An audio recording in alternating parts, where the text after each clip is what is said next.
యూకేలో దొరికే మ్యాంగోస్, ఇండియాలో దొరికే మ్యాంగోస్ కన్నా చాలా అంటే చాలా టేస్టీగా ఉంటాయి. మీకు ఇఫ్ ఇన్ కేస్ ఏమైనా డౌట్ ఉంటే ఈ రీల్ ఎండ్ వరకు చూడండి. మా ఫ్రెండ్స్ అయితే ఆ రోజు మా ఇంటికొస్తున్నారనమాట. సో, వాళ్ళ సైడ్ ఒక సూపర్ మార్కెట్ ఉంటే, ఆ సూపర్ మార్కెట్‌లో చాలా బావుంటాయన్నమాట మ్యాంగోస్.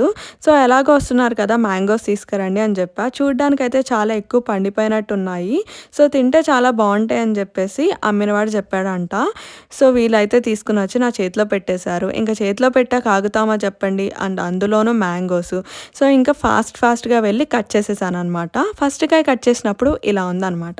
మొత్తం కుళ్ళిపోయి ఉంది. సెకండ్ కాయ, థర్డ్ కాయ, ఫోర్త్ కాయ, ఫిఫ్త్ కాయ, సిక్స్త్ కాయ. ఒక్క కాయ అంటే ఒక్క కాయ కూడా నార్మల్‌గా లేదనమాట. మొత్తం కుళ్ళిపోయే ఉన్నాయన్నమాట కాయలన్నీ. అరే ఏంట్రా ఇది అని అడిగితే, మాకేం తెలుసు ఓనర్ అట్లానే చెప్పాడు. అంటే అమ్మేవాడు అట్లానే చెప్పాడు. మేము అవును అనుకుని తెచ్చేసామని చెప్పేసి అన్నారు. చూడండి మ్యాంగోస్ అయితే యూకేలో ఇంత బావుంటాయన్నమాట.